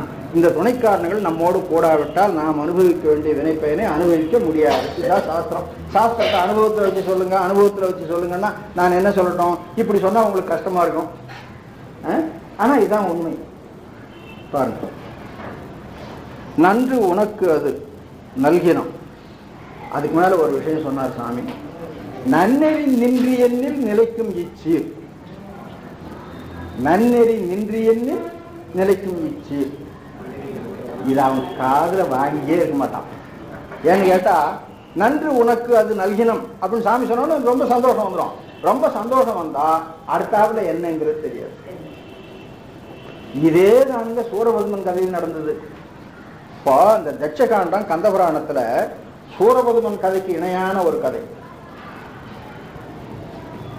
இதே தட்சயாக சங்காரம் சமணர்களுடைய வாதம் பாருங்க, திருஞான சமணர்களை வாதில் வந்தார் பாருங்க, அந்த நிகழ்ச்சிக்கு இணையான ஒரு நிகழ்ச்சி. அதை அந்த மூணையும் பார்க்கணும். கந்தபுராணத்துல சூரபதுமனுடைய கதைக்கு இணையான கதை தட்சகாண்டம், தட்சனுடைய கதை. அதே போல தத்துவ ஞானத்துல சைவ சமய வரலாற்றுல திருஞான சம்பந்தர் சமணர்களை வாதில் வந்தார் அல்லவா, அந்த நிகழ்ச்சியோடு ஒத்த நிகழ்ச்சி. அது தெரிஞ்சுதான் ஒட்டக்கூத்தர் தக்கையாக பழனி பாடினார். தக்கையாக பழனிக்கு உள்ளால திருஞான சம்பந்தர் மதுரைக்கு சென்று சமணர்களை வென்று வந்ததே ஒரு கதையாக உள்ள பாடியிருக்கிறார். திருஞான சம்பந்த வரலாற்றிலே ஒரு பாகம் ஒட்டக்கூத்தரால தக்கையாக பழனியில பாடப்பட்டிருக்கு. ஏன் அதை பாடினார்? அந்த கதையை ஏன் கொண்டு வந்து பாடினார்? பழனியில அந்த மாதிரி இடத்த என்ன பண்ணுவாங்க, அவங்க முன்னோருடைய வரலாறு சொல்றதுக்கு பயன்படுத்திக்குவாங்க. இவர் சைவத்தினுடைய மேன்மையை சொல்வதற்கு பயன்படுத்தினார். அதெல்லாம் தனியா பேச வேண்டியது. இதெல்லாம் சும்மா ஞாபகத்துக்காக அப்படி எப்படி கொஞ்சம் கொஞ்சம் கொடுத்துட்டு போறதுதான். நன்னெறி நின்றி எண்ணில். நன்னெறி என்று ஞான நெறின்னு பேர். அப்பா நீ என்னதே கேட்ட, இதெல்லாம் ஞான நெறிக்கு எதிர்மறையானது. உன்னால இதை வச்சுக்கிட்டு ஞான நெறியில் நிற்க முடியாது. உலகமெல்லாம் என்னுடைய ஆணை செல்ல வேணும், எல்லாரும் நான் சொன்னதை கேட்டு நடக்க வேணும், உன்னுடைய மனைவி எனக்கு மகளா வர வேணும், நீ எனக்கு மருமகனா வர வேணும், நான் அவளை உனக்கு கல்யாணம் பண்ணி கொடுக்க வேணும் அப்படின்னு கேட்கிறவன் ஞான நெறியில் எங்க நிற்க போறான்? அதனால சொன்னான், நன்னெறி நின்றி எண்ணில். இவ்வளவு இடையூறுக்கும் மேலே நீ ஞான நெறியில நிற்பாயானால் இது நிலைக்கும், இல்லாட்ட நினைக்காது. ஞான நெறியில நிற்க தொடங்கினாலும் இது வேண்டான்னு அவனே விட்டுருவான். அப்புறம் சாமி கொடுத்தா கூட வாங்க மாட்டான். ஞான நெறியில நின்னா இதெல்லாம் எனக்கு வேண்டாம் சாமி, இது எதுக்காக கொடுத்தீங்க அப்படின்னு சொல்லி அவனே சொல்லி பாரு. அப்ப நன்னெறி நின்று எண்ணில் என்பதை குறிப்பு வச்சிருக்காரு, நீ நிற்க மாட்டாய். அப்போ தட்சன் தவம் செய்தான், வரம் பெற்றான், ஆனா ஞான நெறியில் நிற்பவனாக இல்லை அப்படிங்கிறத கச்சியப்ப சிவாச்சாரியர் இங்கே சொல்லிட்டார். மன்றுளாடிய வானவன் போயினான். அவனுக்கு பேர் கொடுக்கிறார் பாருங்க, மன்றுளாடியவன். சபையில நின்று தீர்ப்பு பண்றவனுங்க அவன். மன்றுளாடிய வானவன் யார் யாருக்கு என்னென்ன கொடுக்கறதுங்கிறத. மன்றுளாடிய வானவன்கிறது சும்மா சாதாரணமா தில்லை சிற்றம்பலத்தில் நடனம் பண்ணவன் அர்த்தம். இங்க மன்று என்பது வழக்கறுக்கிற மன்று. அங்க ஆடுதல் என்பது பேசுதல். இவன் தான் வழக்கில் வென்றவன், இவன் வழக்கில் தோன்றவன் பேசணும். ஆடுதல் என்பதுக்கு நீங்க கூத்துன்னு வச்சுட்டா கூட பஞ்சவிருத்திய கூத்து. இப்ப இவனுக்கு என்ன பண்ணி இருக்கிறார்? தட்சனுக்கு மறைக்கதான் கொடுத்திருக்கிறார், மறைக்கதான் கொடுத்திருக்கிறார். திரோகத்தை பண்ணி வச்சிருக்கிறார். திரோகத்துக்கு துணையானது எதுவோ அதெல்லாம் பண்ணி வச்சிருக்காரு. அப்ப சிவபெருமான கங்கை சடையில் அணிஞ்சவன் ஏதாவது ஒன்று சொல்லலாம் இல்ல. சில இடங்கள்ல அப்படி வருங்க. நாம என்ன பண்ணுவோம், நாம அதுக்கு ஒரு கருத்து சொல்ற பொழுது புலவர் அப்படி நினைச்சு பாடிக்க மாட்டாரு, இவருக்கு தெரிஞ்சதெல்லாம் சரக்கெல்லாம் கையில சேர்த்து விடுறாரு. அவர் தெரிஞ்சு பாடினாரு, தெரியாம பாடினாரு, அந்த இடத்துல அது பொருத்தமா வந்து இருக்குது. மன்றுளாடிய வானவன் போயினான். இப்ப பாருங்க,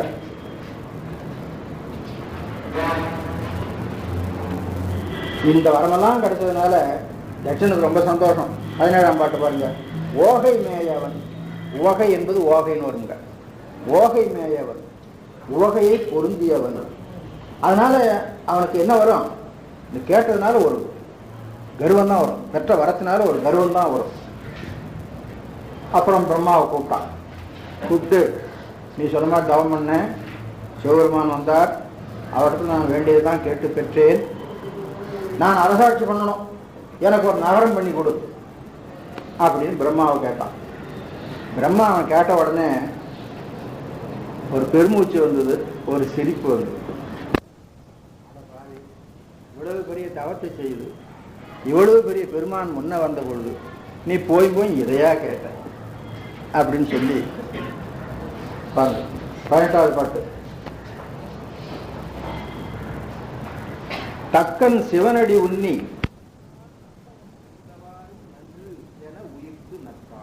உயிர்ப்பு நெட்டுயிர்ப்பு கொண்டு பலகாலம் தவம் செய்தான், ரொம்ப நல்லா இருக்குது மண்ண தவம் என்று நெட்டுயிர்ப்பு கொண்டான். கொஞ்சம் எள்ளி நகையாடி உயிர்ப்பு நக்கான். இதுக்காக நான் உனக்கு இந்த ஞானத்தை உபதேசம் பண்ணேன். முந்தின படனத்தில் உபதேசப்படணும். அதில் சிவபெருமானுடைய பெருமையெல்லாம் சொல்லி அவனை வழிபட்டு தான் எல்லாரும் எல்லா நன்மையும் பெற்றார்கள் அப்படிங்கிறலாம் சொன்னான் இல்லையா? இதுக்காகவா உனக்கு நான் இதை கற்பித்தேன் அப்படின்னு நினைக்கிறான். சொல்லிட்டு என்ன பண்றது, நீ வேம்பு, வேம்புடைய தன்மை கசப்பது, அது இனிக்க வேணும்னு நினைச்சு நான் என்னத்தையோ கூட்டினேன், ஆனாலும் இனிக்கல. அதனுடைய இயற்கை குணம் போகாத. எவ்வளவுதான் செயற்கையை சேர்த்தாலும் அதனுடைய இயற்கை குணம் போகாது. நம்ம நீதி நூல்ல அப்படிதான் சொல்லிக்கிறாங்க. ஒரு சமையல் உப்போடு நெய் பால் தயிர் காயம் பெய்து அடினும் கைப்பறா பேய்ச்சுரையின் காய். சுரையில் பேய்ச்சுரைன்னு ஒரு சுரை ஒன்று உண்டு. அது கசக்கும், கசக்கும்னு தெரியும். எப்படியாவது இந்த கசப்பை மாற்றிடலாம் அப்படிங்கிறதுக்காக அதுக்கு நல்ல அளவா உப்பு சேர்த்து, நெய் சேர்த்து, பால் சேர்த்து, பெருங்காயம் சேர்த்து ரொம்ப பக்குவமா சமைச்சாங்க. நாம துணைக்கருவிகள்லாம் நல்லா சேர்த்துருக்குறோம், ஆகினால் இந்த காய் ரொம்ப ருசியா இருக்கும் அப்படின்னு சாப்பிட்டு பார்த்தா அப்பவும் கசக்குது அப்படின்னு சொல்லி நம்ம நீதி நூலில் சொல்லி இருக்குதுங்க. வெற்றி வேட்கைன்னு ஒரு நூல், அது சொல்லி இருக்குது. உப்போடு நெய் பால் தயிர் காயம் பெய்தடினும், இல்லை நீதி நூல் இல்லை, இது ஒரு வெண்பா, ஏதாவது நல்வழியிலேயோ மோதலிலேயோ வரும். உப்போடு நெய் பால் தயிர் காயம் பெய்து அடினும் கைப்பறா பேய்ச்சுரையின் காய். வெண்பாவுடைய 3 கடைசி வரி, கைப்பறா பேய்ச்சுரையின் காய். வெற்றி வேட்கையெல்லாம் ஒவ்வொரு வரி வரியா இருக்கும், சூத்திரமா இருக்கும். அவர் சில 2-3 வரி வரும், அதெல்லாம் அகவல் மாதிரி வரும், வெண்பாவா வராது. இது இந்த நூல் எதிராக அது சொல்றாரு இவர். நிம்பம் கைப்பது போமோ நாளும் கடல் அமிர்து உதவினாலும். வேப்ப மரத்தை நட்டுட்டு அமிர்த நீரை கொண்டு வந்து பாய்ச்சினா அந்த வேம்பு இனிக்குமா? கசக்கத்தானே செய்யும். அப்ப நீ பிறவியிலே வேம்பு, பெருமானாலே தண்டிக்கப்படுவதற்குரியவன், தலையிழந்து போவதற்குரியவன். உனக்கு என்னமோ நான் ஞானத்தை உபதேசம் பண்ணேன், அது ஒரு பிரயோஜனம் படாமல் போச்சு அப்படின்னு சொல்றேன். சரி, அதையும் சொல்லிட்டு கடைசியில் என்ன பண்றது, மேலை நாள் வினைக்கு ஈடுற்ற விதியை யார் விலக்க வல்லார். அப்ப விதி என்பது எப்படி வருதுன்னு கேட்டா, மேலை நாள் செய்த வினைக்கு ஈடாக வருவது. முன்னே நாம் சில வினைகளை செய்திருக்கிறோம், அந்த வினையை இந்த பிறப்புல இந்த இடத்துல இன்ன கருவிகளோடு கூடி அனுபவிக்க வேண்டும் என்று விதிக்கப்படுகிறது. அதுதான் நியதின்னு பேர். அப்படி விதிக்கப்படுவதற்கு விதி அப்படின்னு. தமிழை பொறுத்தவரையிலும் பால், ஊழ், நியதி, விதி இதெல்லாம் ஒரே பொருளை உடைய சொல். திருக்குறள்ல ஊழியல் என்ற எல்ல நம்ம ஒரு பரிமேகத்தில் எழுதுறார். அதனால விதி என்பது எப்படி வரும்னு கேட்டா, விதி என்பது விதிக்கப்படுவது, இப்படிதான் நடக்கணும் அப்படின்னு வரையறை பண்ணி வைக்கிறதுக்கு விதிக்கப்படுதல் பேர். அந்த விதி இறைவன் தன் இஷ்டப்படி விதிக்கிறது இல்லை. நாம் என்ன வினை செய்தோமோ அதன் காரணமாக விதிக்கப்படுவதே தவிர தன்னுடைய விருப்பப்படி விதிக்கப்படுவதில்லை. ஆகினால மேலை நாள் வினைக்கு ஈடு உற்ற விதியை யார் விலக்க வரலாம். இந்த இடத்துல கச்சியப்ப சிவாச்சாரியார் நம்ம சைவ சித்தாந்தத்தை சொல்றார். மேலை நாள் வினை, முன்னே செய்த வினை, அது சஞ்சிதமாக கூடியிருக்கிறது, அது இந்த இடத்துல இப்படி அனுபவப்பட வேண்டும் என்று விதிக்கப்பட்டிருக்கிறது. அந்த விதியை யாராலும் மாற்ற முடியாது. எனவே ஒருவனுக்கு வினை என்பது எப்படி சேருகிறது, அது எப்படி அனுபவத்துக்கு வருகிறது, அதை எப்படி தவிர்த்து கொள்ள முடியுமா அப்படிங்கிற சமாச்சாரத்தை எல்லாம் வைத்துக்கொண்டு மேலை நாள் வினைக்கு ஈடு உற்ற ஈடாக வந்த விதியை யார் விலக்க வந்தார். இது போல சின்ன சின்ன தொடர்களுங்க. இந்த மாதிரி ஒரு அரை வரி ஒரு வரி கிடைக்கிறதுக்கு தான் இத்தனை 1000 பாட்டையும் படிக்க வேண்டியதாக இருக்குது. ஒவ்வொரு பாட்டிலும் இருக்கும்னு சொல்ல முடியாது, கதை ஓடிட்டே இருக்கும். மத்தியில் ஒரு 2 பாட்டு ஒரு பாட்டில் இந்த மாதிரி சமாச்சாரம் வந்துடும். அதுதான் நம்ம பிடிச்சிக்கணும். புத்தகம் போட்டவங்க கூட அந்த இடத்துல பெரிய இடத்துல போட்டுட்டாங்க. அப்புறம் தான் அவன் எனக்கு இங்கே ஒரு நகரம் பண்ணி கொடுன்னு கேட்டான். உடனே அவன் ஒரு நகரம் பண்ணான். அந்த நகரத்துக்கு தட்சமாபுரி அப்படின்னு பேர். அந்த தட்சமாபுரியிலிருந்து அவன் பெரிய அரண்மனை சிங்காசனம் எல்லாம் வச்சுக்கிட்டு ரொம்ப அழகாக ஆட்சி பண்ணி கொண்டிருந்தான். இந்த சமயத்தில் கச்சிப சிவாச்சாரியார் நமக்கு ஒரு விஷயத்தை, நாம் கொஞ்சம் நலிஞ்சு இருக்கிறோம்னு சொன்னால் நம்ம யாரும் வந்து பக்கத்தில் பார்க்க மாட்டாங்க. கொஞ்சம் சௌகரியமாக இருக்கிறோம்னு தெரிஞ்சால் எல்லாரும் வருவாங்க. வர்றவங்க யார், எதுக்காக வர்றாங்க அப்படிங்கிறது தெரிஞ்சுதான் அவங்களோட பழக்கம் வச்சுக்கணுமே தவிர அவங்களோடலாம் பழக்கம் வச்சுக்கூடாது. வச்சுக்கிட்டா வம்பு தான். இதில் தேவர்கள் ஒரு பக்கம் இருக்கிறாங்க, அசுரர்கள் ஒரு பக்கம் இருக்கிறாங்க. இவன் வரம் பெற்ற செய்தி தேவர்களுக்கும் தெரியுது, அசுரர்களுக்கும் தெரியுது. தேவர்கள் இவன் வரம் பெற்ற செய்தியை அறிந்து ரொம்ப வருத்தப்பட்டாங்க. ஐயோ, இவனுக்கு இப்படி பெரிய வரத்து சாமி கொடுத்துட்டாரு, இவன் நம்ம என்னென்ன பண்ணுவானோ கேட்குறபடி. அப்புறம் தேவர்கள் அவனர்கள் எல்லாரும் நான் ஏன் எது செய்ய வேண்டும் அப்படின்னு கேட்டான். இவன் நமக்கு கண்ணா பின்னான்னு ஏவல் செய்ய சொல்லுவானே, அப்படிதான் செய்ய சொல்லியிருக்கான். தேவர்கள்லாம் போய் கடலில் இருக்கிற மீன்லாம் பிடிச்சிட்டு வாங்கடா அப்படின்னா அவன் மீனஞ்சுமந்தோம் ஈனஞ்சுமந்தோம் பாடி வச்சிருக்கிறார். மீனஞ்சுமந்தோம் ஈனஞ்சுமந்தோம் அப்படின்னு. அதனால இவனுங்க தேவர்கள் இங்க பக்கத்துல வர்றதுக்கே பயப்படுறானுங்க, வரல. இவன் என்ன பண்ணுவானோன்னு வருந்திட்டு உட்காந்துருக்காங்க. அவனோட இருக்கான் பாருங்க, அவனுக்கு ரொம்ப சந்தோஷம். தேவர்களை வாட்டி வதைக்கணுங்கிறது அவங்களுக்கு எண்ணம். ஏன்னா அவங்களால முன்னாலே இவங்க துன்பப்பட்டிருக்கிறாங்க. தேவர்களுக்கு அசுரருக்கு மாறி மாறி நடந்துட்டு இருக்குங்க. புராணங்கள் அப்படிதான் சொல்லுது. இப்போ தேவர்கள் எல்லாம் கொஞ்சம் சௌகரியமா இருந்திருக்காங்க, அவனர்கள் ஒடுங்கி இருக்கிறாங்க. இப்ப தேவர்களை வாட்டி வதைக்க வேணும்னு சொன்னா நமக்கு ஒரு துணை வேணும். அதுக்கு யார் துணையா இருப்பான்? இவன் தான் துணையா இருப்பான். இப்ப என்ன பண்ணியாச்சுன்னு கேட்டா, தேவர்களும் எனக்கு ஏவல் செய்ய வேணும், அவனர்களும் எனக்கு ஏவல் செய்ய வேணும்னு இவன் வரம் பெற்றிருந்தான். தேவர்கள் பக்கத்துல வர்றதுக்கே முடியாம வரைஞ்சிட்டு உட்காந்துருக்காங்க. இவன் ஏவல் செய்ய வரலைங்க, இவனை துணை கொள்வதற்கு வந்துட்டானுங்க. அசுரகுரு அசுர தலைவனிடத்துல போய், யட்சன் இவ்வளவு பெரிய வரமெல்லாம் பெற்றுக்கிறான், நீ அவனை துணையா பண்ணிக்கிட்டியானா தேவர்களை வருத்தலாம். அப்ப ரெண்டு லாபம் அவனுக்கு. அவனர்களை வருத்த மாட்டான், அவனர்களுக்காக தேவர்களை வருத்துவான். அப்ப அவனர்களுக்கு ரெண்டு லாபம் இதனால. அதான் நடந்தது. அதனால நாம கொஞ்சம் சௌகரியமா இருக்கிற காலத்துல சில பேர் நம்மகிட்ட வர்றதுக்கு அஞ்சுவாங்க. அவங்க நல்லவங்களா இருப்பாங்க. அவங்கள பார்த்து கூப்பிட்டு உங்களுக்கு என்ன வேணும்னு விசாரிச்சு அவங்களுக்கு வேண்டியதை நம்ம செய்யணும். சில பேர் வழியை நம்மகிட்ட பழக்க வச்சுக்குவாங்க, நம்ம வேறு வழியில திருப்பி விடுறதுக்கு முயலுவாங்க. நாம இந்த வசதிகள்லாம் கிடைச்ச ஒரு சந்தோஷத்துல இப்படி திரும்பிடுவோம். அப்படி திரும்பாம இருக்குங்க. இந்த ரெண்டு விஷயத்தை கச்சிப சிவாச்சாரியார் இப்போ புராணம் உங்களுக்கு வாழ்க்கைக்கு என்ன சொல்லுகிறது, என்னமோ பாட்டி கதை மாதிரி ஏதோ ஒரு கதையை சொல்லிட்டு இருக்கு, நீங்களும் அதை ஆமா ஆமான்னு கேட்டுட்டு உட்காந்துருக்கீங்க அப்படின்னு தானே எல்லாரும் நினைக்கிறாங்க புராணம் படிக்கிறத. இந்த புராணத்துல கச்சிப சிவாச்சாரியர் நமக்கு என்ன விஷயத்தை கொடுத்திருக்கிறார், அது வெறும் கதையை படிக்கப்படாதுங்க. அந்த கதையிலிருந்து நமக்கு என்ன கிடைக்கிறது, அந்த கதையை ஆதாரமாக வைத்துக்கொண்டு நமக்கு என்ன சொல்ல நினைக்கிறார் அப்படிங்கிற விஷயத்தை நம்ம எடுக்கணும். இந்த நிகழ்ச்சியில் அதுதான் நமக்கு வருது. அதனால அந்த தானவர் குறவனானோன் தைத்தியற்கு இடையை சார்ந்தான் 26வது பாட்டு. போய் அவன்கிட்ட சொன்னான், அமுதம் சாப்பிட்டது போல அவனுக்கு சந்தோஷமா. யாருக்கு? அந்த அசுர தலைவனுக்கு. ஆரம்பது அருந்தினான் போல அகமுறு உவகை பொங்க மேருவின் ஒரு சாரையும் வைந்துள்ள அவனர் கோமான் காரனை எழுந்து தொல்லை கிளைஞரை கலந்து போந்தான். ஓட்டத்தோட வந்துட்டான். அவன் மட்டும் தனியா வரல, எல்லாரும் தட்சனை சுற்றி இருந்தார்கள். தட்சன் அவர்களுக்கெல்லாம் ஆசீர்வாதம் பண்ணி நல்லா இருந்தான். அவனை கடைசியில் ஒரு பாட்டில் சொல்லி வச்சுட்டான்.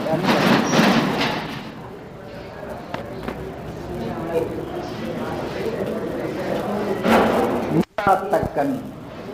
ஆமா, மெய் வகை உணராத்தக்கன். மெய் இது பொய் இது என்று அறிய வேணும் இல்ல, அது அவனுக்கு தெரியல. மெய்ப்பொருள் இது பொய்ப்பொருள் இது என்று அறியவில்லை. அதனால மெய் வகை உணராத்தக்கன் அவன் தனி அரசு செலுத்தி கொண்டு ரொம்ப சந்தோஷமா இருந்து கொண்டான். இந்த அளவுல தக்கன் தவம் செய்யும் படலம் முடிஞ்சது. அடுத்தாப்புல